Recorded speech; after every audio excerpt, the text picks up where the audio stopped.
Baik, selamat pagi semuanya. Assalamualaikum warahmatullahi wabarakatuh. Kembali lagi kita bertemu dalam kuliah pendidikan Pancasila. Hari ini kita akan membahas tentang aktualisasi Pancasila dalam aktivitas kehidupan. Bagaimana kabarnya? Saya harapkan semuanya dalam keadaan sehat walafiat. Semoga bisa menuntaskan semester ini sampai akhir nanti. Baik, untuk aktualisasi Pancasila, maka kita harus melihat terlebih dahulu bahwa Pancasila itu merupakan 5 nilai moral yang dijabarkan dalam 5 norma moral. Mengapa harus dijabarkan dalam 5 norma moral? Yaitu supaya untuk bisa diterapkan. Karena 5 nilai moral tidak bisa diterapkan tanpa dijabarkan terlebih dahulu dalam 5 norma moral atau 5 peraturan moral. Jadi 5 nilai moral yaitu ketuhanan, kemanusiaan, persatuan, kerakyatan, dan keadilan untuk bisa diaplikasikan dalam kehidupan harus dijabarkan terlebih dahulu dalam 5 norma. 5 norma moral yaitu 5 peraturan moral, yaitu ketuhanan yang Maha Esa, kemanusiaan yang adil dan beradab, persatuan Indonesia, kerakyatan yang dipimpin oleh hikmat kebijaksanaan dalam permusyawaratan perwakilan, dan terakhir adalah keadilan sosial bagi seluruh rakyat Indonesia. Jadi, akan tapi ada persoalan, ada beberapa pertanyaan ya, yaitu bagaimana menerapkan 5 nilai-nilai moral yang ideal dan abstrak ini? Apakah mungkin diaktualisasikan dalam kehidupan sehari-hari? Ya, salah satunya adalah dengan menjabarkannya dalam 5 norma moral, yang kemudian dijabarkan selanjutnya ke dalam berbagai norma-norma lain ya, seperti norma hukum ya, norma budaya, kemudian juga ada kode etik dan lain sebagainya. Nah, begitulah sekiranya dasar untuk mengaplikasikan berbagai nilai-nilai Pancasila. Nah, sebenarnya kalau kita lihat realitasnya memang untuk implementasi berbagai nilai Pancasila saat ini tidak semudah dulu ketika arus informasi belum sederas dan sebebas sekarang. Jadi dulu kan memang ada pembatasan ya. Dari semenjak zaman pemerintahannya Bung Karno, ya, kemudian pemerintahannya Pak Harto Orde Baru, itu memang ada pembatasan-pembatasan, ada sensor media. Ya. Pada zaman Bung Karno, berbagai informasi yang sekiranya mengedepankan arus-arus atau berbagai nilai liberal barat itu dibatasi. Dulu kan ada pembatasan terhadap musik ngak-ngik-ngok misalnya. Nah, sementara pada era Orde Baru juga ada sensor ya, ada badan sensor film ya, membatasi berbagai adegan yang sekiranya mengusung nilai-nilai liberal. Nah, kalau pada masa sekarang kan hal tersebut sudah bebas sekali ya, karena berbagai tayangan TV berbayar boleh dikata tidak ada sensor sama sekali. Yang bisa menyetel untuk sensor hanya penggunanya atau customernya yang bisa men-setting di akunnya. Sementara pemerintah tidak bisa menyentuh ya, tidak bisa menyentuh ke berbagai layanan TV berbayar tersebut, sehingga film-film yang ditonton oleh masyarakat pada masa sekarang ya itu sensornya ya harus dari pihak individu yang membayar layanan TV berbayar tersebut. Nah, oleh karena itulah maka seharusnya pada masa sekarang atau masa reformasi ini ya, Pancasila itu berperan sebagai filter, jadi menyaring supaya nilai asing tersebut tidak membuat masyarakat Indonesia menjadi hanyut ya, menjadi mengikuti tanpa sikap kritis sama sekali. Harusnya Pancasila ini menjadi filter untuk mengkritisi berbagai nilai-nilai asing tersebut. Nah, misalnya kalau kita lihat sekarang ada situasi krisis ya, krisis ekonomi yang kita alami akibat pandemi Covid.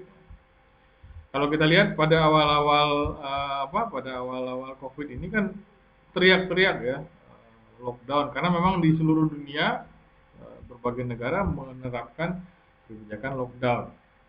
Tapi apakah itu sesuai dengan Pancasila, kebijakan lockdown tersebut? Nah, harusnya kita kemudian jika ingin menerapkan kebijakan lockdown, kita harus melihat terlebih dahulu dampaknya bagaimana terhadap kesejahteraan umum. Nah, karena memang dalam pembukaan Undang-Undang Dasar 45, ya, tugas negara adalah untuk memajukan kesejahteraan umum atau mewujudkan keadilan sosial.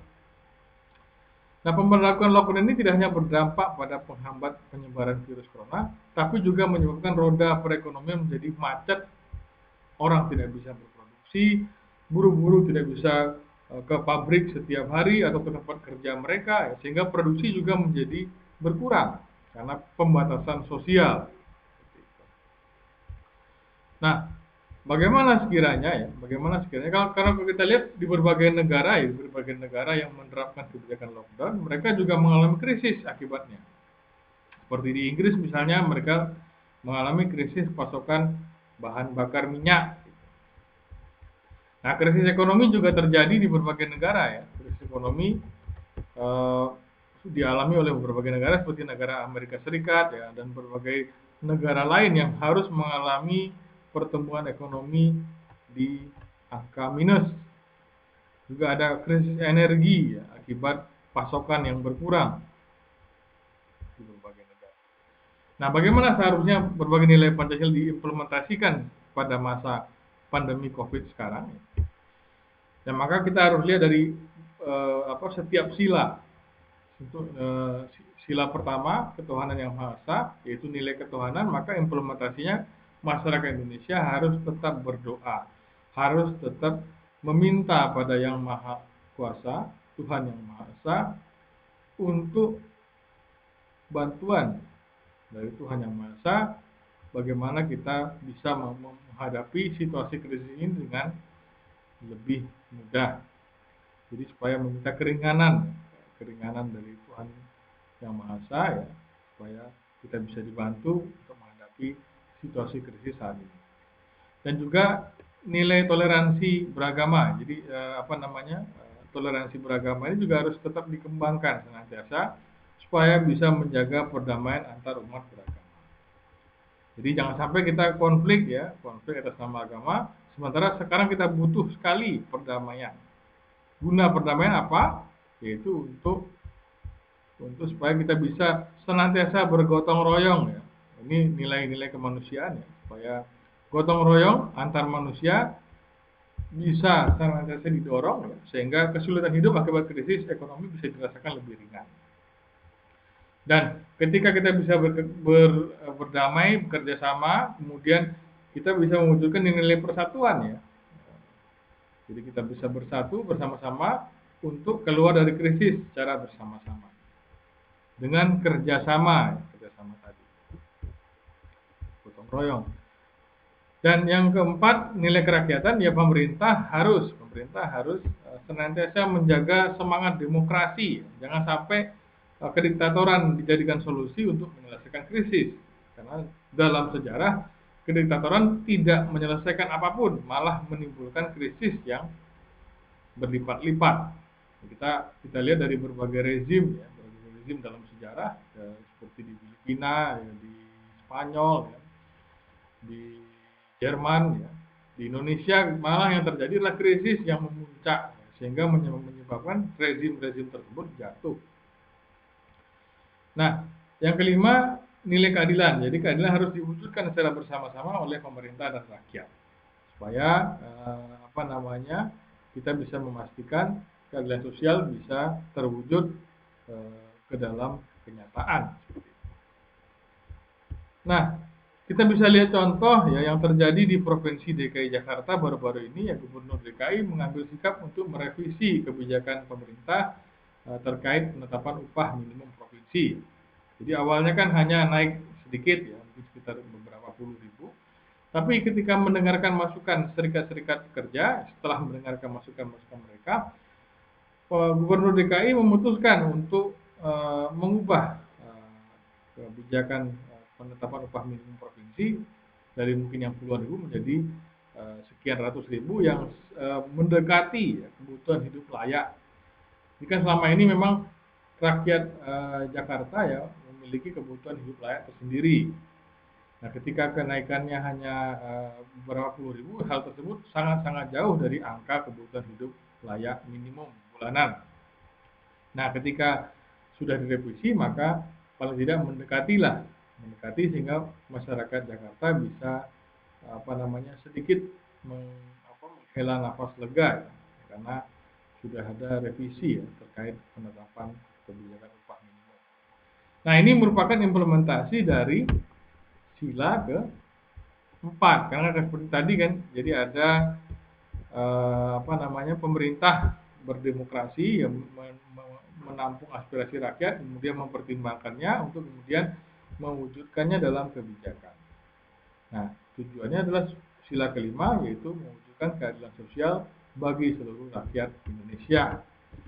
Baik, sekian dari saya. Terima kasih atas perhatiannya. Nanti jika ada pertanyaan bisa disampaikan di Zoom meeting ya, atau di pertemuan tatap muka online, atau mungkin melalui kolom komen ya.